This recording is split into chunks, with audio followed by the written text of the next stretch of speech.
Hey guys, so this is a review of LeetCode question number 1, twoSum, and I'll just go over what it is, obviously, and how to solve. So yeah, let's get started.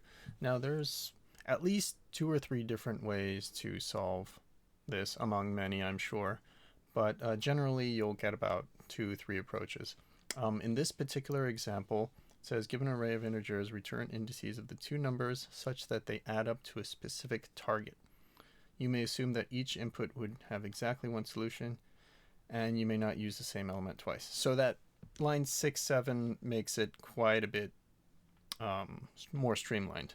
So you don't have to do anything fancy as far as edge cases. You just find the two numbers that match, and if there's nothing, you return, I don't know, -1.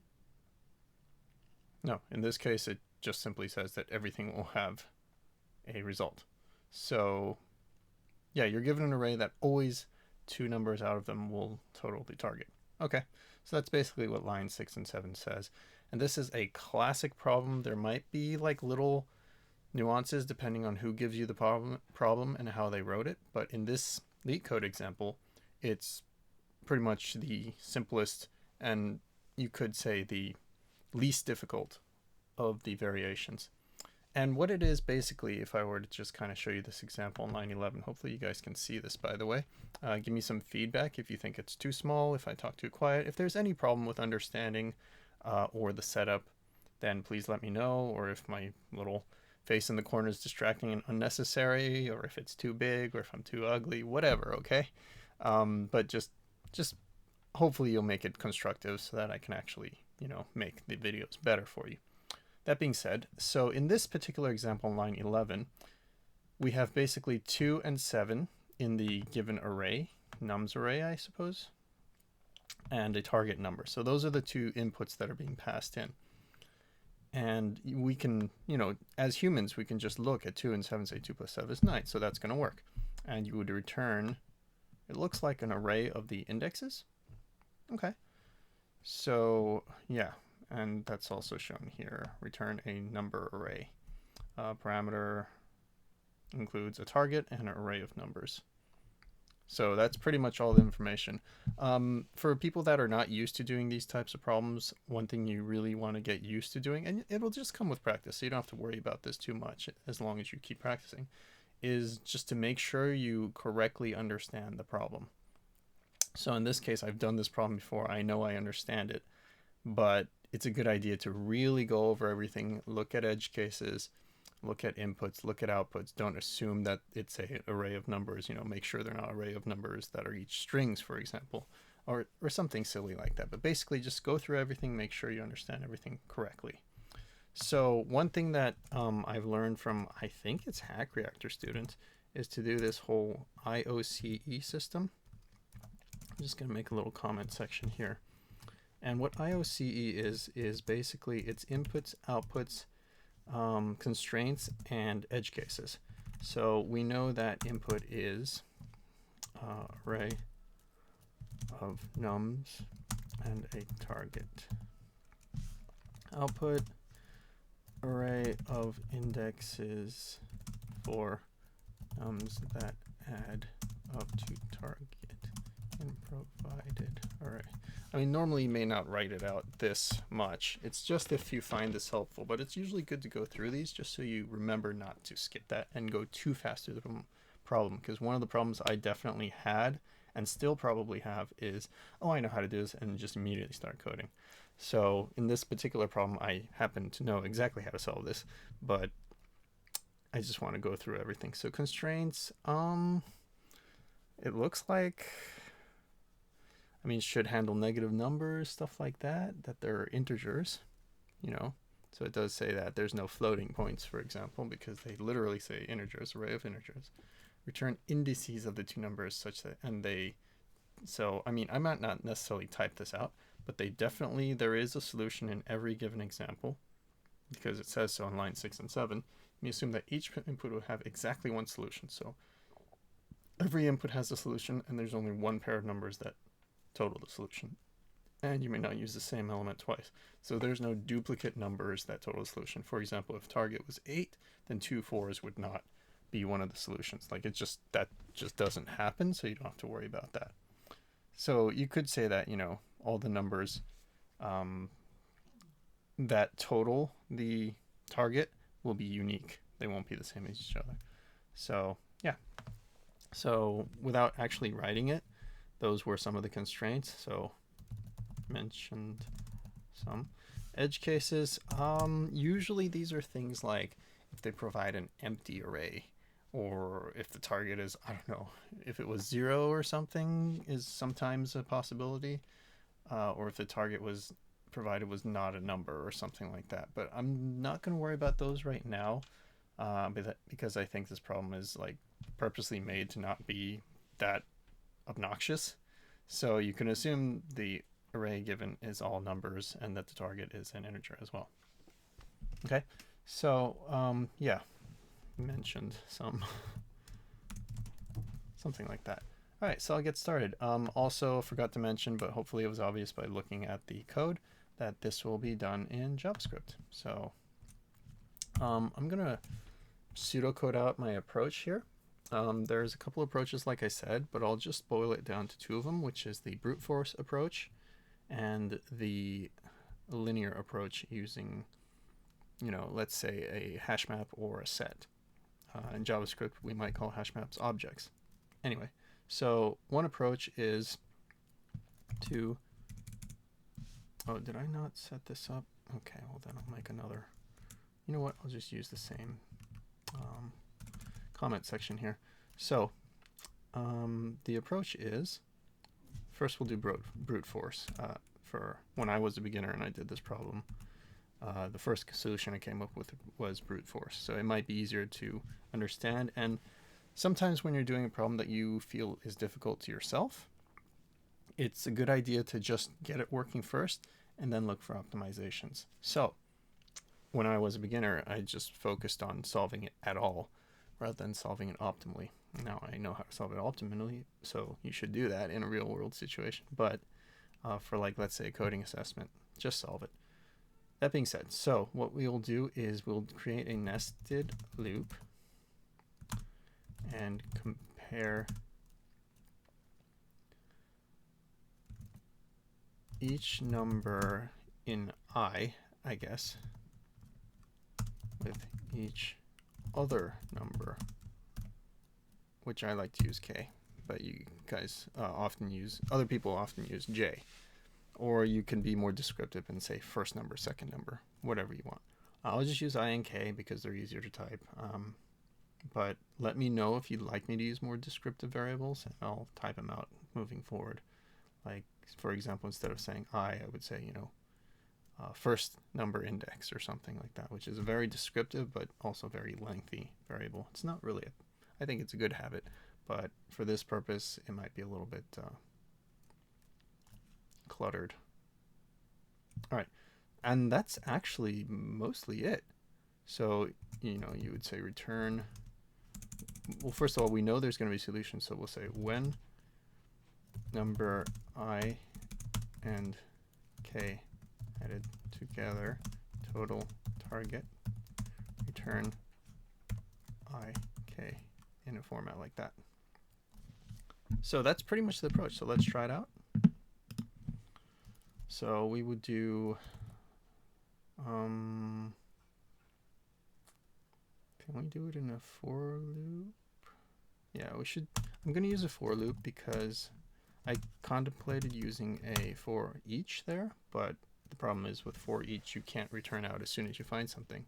So one way we could go past that is to just, create an array and then return it at the end, or we could just for loop and return as soon as we find it. So I'm just going to choose the for loop approach. So I equals 0, I is less than nums.length, I plus equals 1. Then we're going to do an inner loop. And the idea here is that let k equals I plus 1, because we don't have to compare it to itself. Like I said, there's not going to be any duplicates. Not to mention you can't do that. You have to compare it to different targets. Sorry, not targets, numbers in the array. So we're going to start at I plus 1 because, at a previous iteration, 2 numbers have already always been added. So when you move over to the next number as I. Let's say I starts at 0 index and k starts at 0 plus 1, so first index. Then that addition has already been done. Even if you swap them around, they're still the same two numbers being added.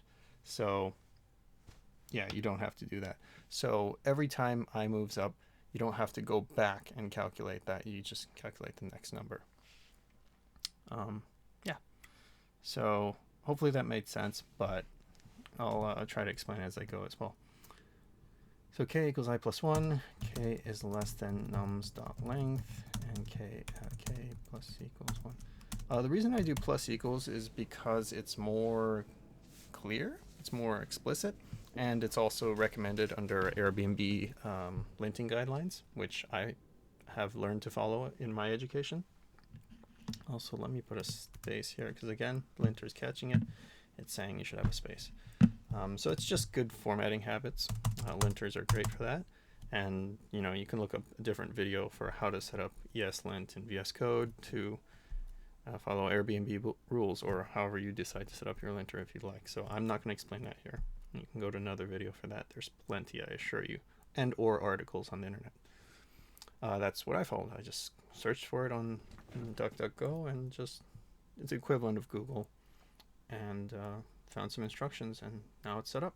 So yeah, we're just going to follow the line 24 and 25. So basically we would do is if, and then we do nums at I plus nums at k is equal to target. So if the nums at position I, let me just go back up here. So first it's going to be this number, right? Nums at I, and it's going to compare it to, let's say this one, for example. So it'll add those two together, nums at I with nums at k.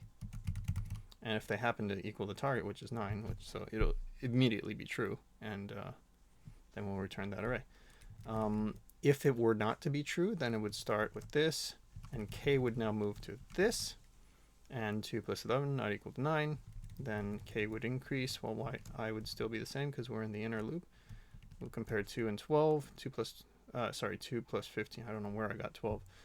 Does it equal 9? No, it doesn't. So now I will increment. And remember, the first calculation we did was 2 plus 7, which is why now we don't have to start at 7 for I, in other words, the first index, and go back for k. We don't have to do that because we already made that calculation. So now we would just move forward, which is why for k I started at I plus 1. So that's the reasoning for that. For I, we may even just not have to go to the end. We might just, you know, be okay with finishing at I equals, or I is less than r.length minus 1. That might be okay, because we would not have to go until I is the last value. We just wouldn't. But, I mean, that's going to skip anyway, because when I becomes the last number, k becomes I plus 1, which is undefined, and it just wouldn't run that final loop. So, yeah. Plus, we know for a fact that it'll definitely have a solution by that point, just by the given constraints. So, yeah, that's why we don't have to worry about that. All right, so hopefully that explanation made sense. And this is the brute force approach. And when it is found, not if, but when, because we know it's going to be found for sure, but we still use if as the keyword, right? Then we return, and we would do I, k, the first index and the second index. And I is always going to be less than k, so therefore I comes first.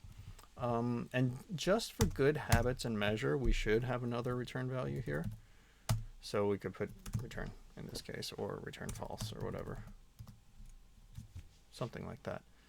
It's just for good measure, but in this particular instance, we know for a fact that it's never going to happen. And there, my linter just caught that I made a typo, so that was good. Now, I haven't prepared any tests for this, but how would you test for this? So let's just, for example, create const test r equals, and we'll do pretty much the, now let's change it up a little bit. So we do 2, 4, 3, 8, 20, and 14. Okay, and then we'll say const target, let's do test target, equals, so we'll make sure it's findable. So let's say 28. So that'll be 20 and 8. And I don't think there's any other two numbers in that array that will total 28. I'm just checking 14 and 8, and it's not. So therefore, yeah, it can't be. All right, so let me just move this down a little bit. And we'll do a console.log, and we'll run the function twoSum, and it will be passed in test_r and test target. So hopefully I remember I used to have trouble reading these when I was a beginner, so hopefully this makes sense. But what I'm doing is I'm logging the output of running, return value in other words, of running twoSum with these two parameters. The test array here will be the first argument, so that's the first argument, and the second argument, the target number, is 28, and that's just being passed in. So, I mean, once you practice for a while, for anyone that struggles with reading that, once you practice for a while, it becomes like automatic. You know, I don't even think about it anymore. But I remember at the beginning, it used to be a cognitive extra cycle in my brain. And yeah, don't worry about that. You'll get better at it if you're having that issue. So that's just, you know, kind of reaching out to the beginners for encouragement. So, and then I have a extension called Code Runner, which I could just run with a set of hotkeys. You can look it up. It's called Code Runner, and it's an extension for VS Code. But most popular IDEs have this. Atom, I'm sure, had it because I used to use Atom, and Sublime had it. So just as an example. Now, am I getting a result? I can't really see the bottom of the screen, as crazy as that sounds. So I'm going to have to move this up. So I'm not getting a result. Probably set up the test incorrectly. twoSum, console log, test target, and test_r. Yeah, I'm not sure why. Because 8 and 20, so it should return an array of 0, 1, 2, 3, and 4. It should. So yeah, it's a good instance to do some troubleshooting. Let's see what's going on. So first of all, did I run the correct function? Yes, test_r, test target, and it's being logged. It's not returning anything at all. Like nothing. So is it not running the loops or something? But it should still return false. I'm actually a little bit stumped as to why it's returning nothing at all. Did I compare right in line 37? Nums I plus nums k, that seems fine. So log twoSum. Yeah, I might try again because that's just weird. Okay, fluke. I guess I don't know what I did wrong. Maybe it's because it was highlighted. If I highlight code, then it'll run only that code instead of the entire file. So yeah, 3.4, it does work. Okay, the problem with this approach is, well, first of all, let's talk about big O notation and time complexity, space complexity. So this approach is quadratic in terms of time complexity. That's O of n squared. And the reason for that is because at worst case, so this is the definition of O, a big O notation, right? What is the worst case time complexity? How much time it will use as comparison to how big the input is. And the input in this case will be the size of the nums array. So at the size of the nums array, we would do, we'd start with 2, for example, and we'd compare it to 4, 3, 8, 20, and 14. Then we'd go to 4 and compare it to 3, 8, 20, and 14. Then go to 3 and compare to 8, 20, 14. And that's already 5 plus 4 plus 3 operations. And I'm not even done. And that's way more than the size of the array, which is 6. And you'll see that as the array gets bigger, you're going to exponentially increase the number of operations you have to do in a worst case scenario, which is what big O notation is all about. So this is O of n squared, and it would be quadratic. So if I were to just type that in the comment section or something, we're talking big O notation is O of n, and yeah, that's how you write it in JavaScript. That's an exponent for a second power. And it's not desirable because you see how many more calculations you have to do as the size of the array increases. And this particular problem happens to have a linear approach, which you only have to go through every number once in the worst case scenario. So the other thing we want to talk about is what is the space complexity. So the space complexity of the brute force approach is O of 1. It's constant. How much extra space does it use? And that basically comes down to how much space you use with variables. And that could be either, basically, if you have an array that's 6 characters and you have to create an array of 6 characters in worst case scenario every time you run the function to get the result, then that would be O of n, linear. And that's probably one of the most common space complexities for most problems, either O of n or O of 1. In this case, it's O of 1. You'll notice that we do use variables such as I and k, but they don't take up more than a linear, more than a constant amount of space, because for no matter how large this nums array is, even if it's a million numbers, the return value's array size is always going to be 2 indexes. So that doesn't increase as the size of the nums increases, so it's constant. It's O of 1. It's always a size of 2. And there's no other variables in here that we create more of in relation to nums. So that's why it's O of 1. All right. So it's getting into a much longer explanation than I was hoping for, but let's just take this off. Final chance to look at it, and boom. So this is a better solution, and you can do this with a set, ideally, and I'll do that really quick at the end, but for, just for lower skill levels or people that haven't seen sets, we'll go with an object first. So the approach is to store every number you've seen in an object as a key. So how that looks is, we could say something like seen nums. And I like to try to name my variables exactly what they are. So you could even say seen nums all bj or something.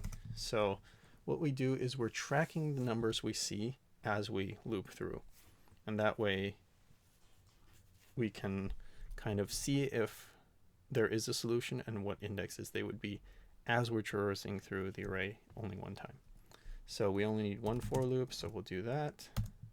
For let I, and again, we're using a for loop because we can return out immediately as we find the solution. So it's just more convenient that way. Whereas for loop, it just keeps running until, well, if you put a return value inside a for loop, it just does not return that value right away.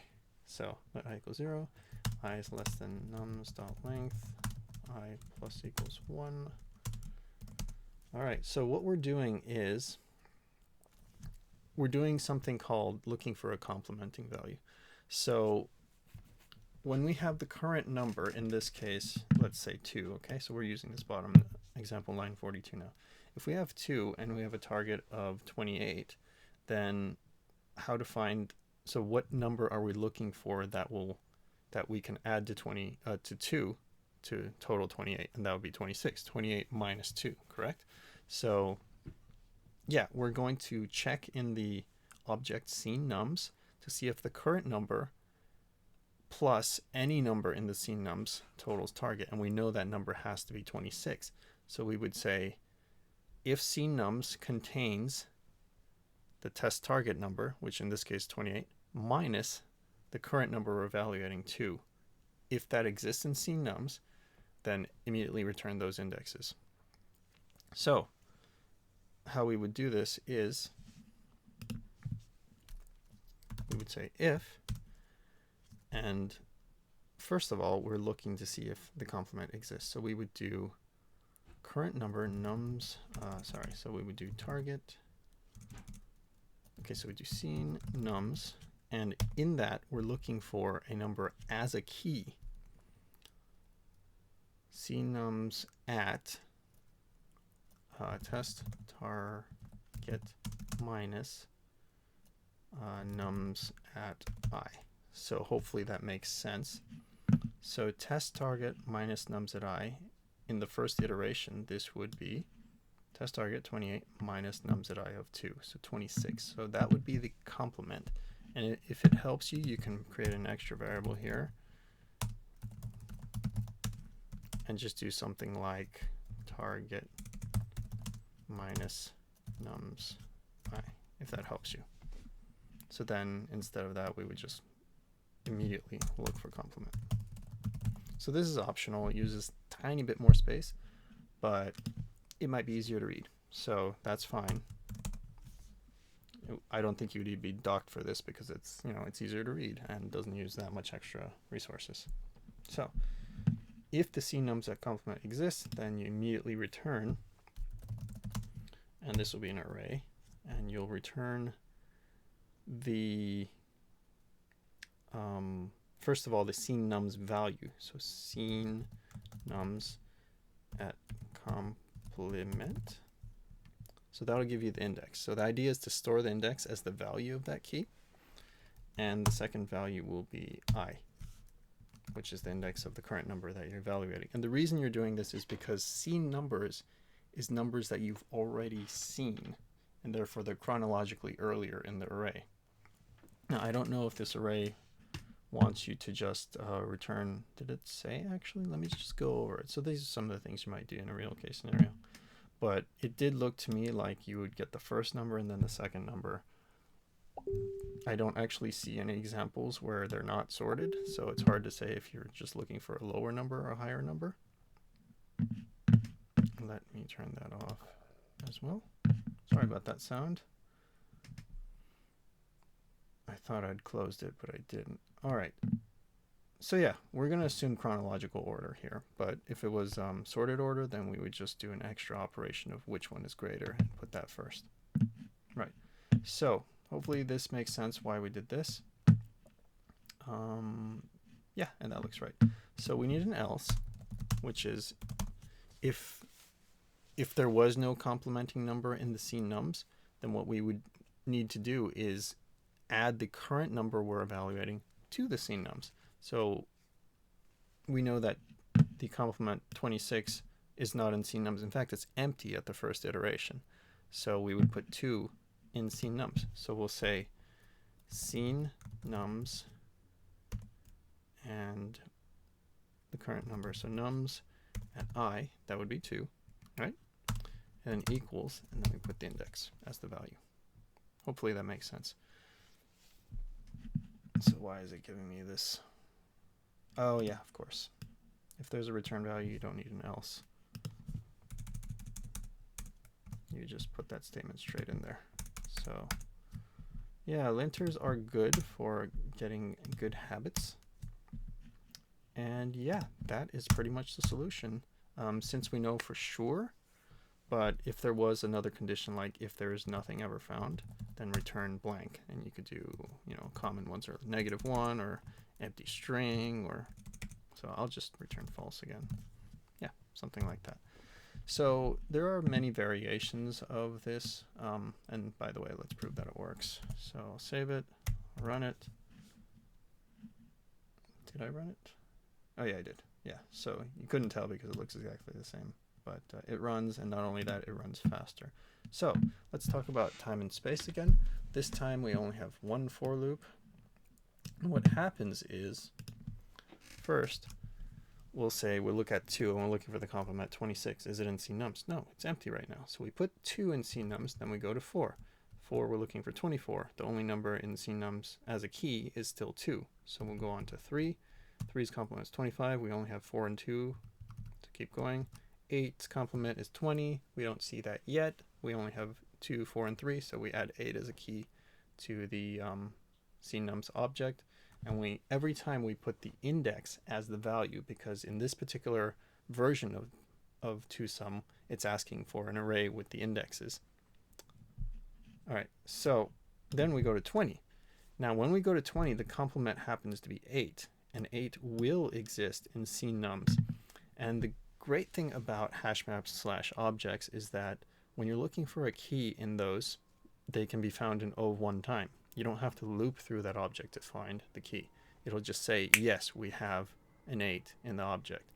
So that becomes true. And what it is, in other words, when this is true, in other words, if it exists.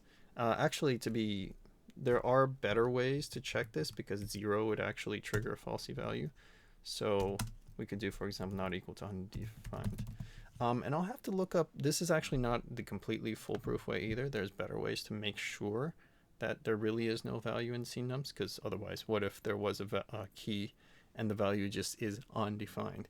So this is not completely foolproof either, but this would be more foolproof. So it'll avoid the zero edge case, which will return falsy. So yeah, for the first index, actually, this would fail. So that was a good catch by myself. Hopefully you guys caught that, and sorry if you were tearing your hair out because I almost missed that. Yeah. So that adds the... So now we'll go back to that simulation of the solution. We're at 20. The complement is 8. 8 is already in CNums. We see it right away in O one time. And we say, okay, that exists. So what do? We return. And the first number, which is CNums at the complement, so 8. Right? So CNums at 8 is going to have an index of 0, 1, 2, 3. So it'll return 3, 4. And that's exactly what it did down here. So that's how it works, and that, I would say, is much closer to an ideal solution. But notice how we only had to go through the array one time. We didn't have to start at 2 compared to every other number, then go to 4 compared to every other number. So the number of calculations in this case was, is 2's complement exist? No. Is 4's complement exist? No. We'll then add it to the CNums. Does 3's complement exist? No. Add it to CNums. Does 8? So it's 1, 2, 3, 4, 5, 6 operations, calculations in the worst case scenario. And this would be considered O of n linear. If I were to just write it really quickly here, it'd be O of n. And that's called the linear time complexity. Now, one thing that we want to note is in the previous example, in the brute force approach, we did not use any additional space. We had a constant O of 1 space. We didn't have to save anything. But now that we're saving, I think this is referred to as memoization. Please correct me if I'm wrong. So in this case, we'll store a key value pair for every number that we iterate through until the last one. And in this particular case, I keep saying it, but we're guaranteed a solution, so we will find it at the very end. But if we didn't and it hits false, then we would have 6 items in the CNums array. So just to kind of like high level the big O notation, this would be O of n space as well. It's taking up an equivalent amount of space to how large the input is, which in this case is num. So we have O of n time, O of n space. And there will be situations where you'll be asked to prioritize space or prioritize time, but it's just good to be able to explain how your solution is either more time efficient, more space efficient, or often both. In this case, and most cases, time complexity is prioritized over space complexity because, you know, you can just buy more RAM, and that might be cheaper than buying exponentially more amounts of CPU. So yeah, it's kind of a trade-off in this particular situation, and I guess that's why it's such a classic problem. It's sort of on the easier end of the scale, and yet tests you on a lot of different concepts. So yeah, it's an absolute classic. This would be considered the ideal solution or closer to the ideal solution in most situations. Some variations of twoSum, you just have to return a true that, you know, that there is a matching pair in the test array, in my case 48, line 48, in which case you can use a set. And I won't get into that, but you just basically replace CNums with a set because you don't need to keep track of an index. And so you only need the key. And also because sets are unique, but you don't keep any number more than one time. So that works out quite well. And uses slightly less memory if I'm not mistaken. Again, correct me if I'm wrong. But because you don't need a key and a value, you're just storing a key. So it should be a little bit less memory. And so if that were the variation of twoSum you're doing, then you can use a set. But in this case, we need to keep track of the indexes. So we use a hash map / object, whatever you want to call it. I'm talking about this thing right here. So hopefully that explanation and those solutions are satisfactory to you. Please leave me comments. Was this too long? Was this too detailed? Should I talk faster? Should I talk slower? Should I be more examples, drawings? I can't really do drawings right now, but nonetheless, if you think that will help, I'll certainly consider it. Yeah, and this is number 1 on LeetCode. So if you want to write up a solution and then submit it to see if it passes all the tests, you can do so right up here. And yeah, you can pause that if you like, if you really want to just copy that down. But yeah, you can just go to LeetCode problems and it's literally the first problem. So yeah, thanks for watching.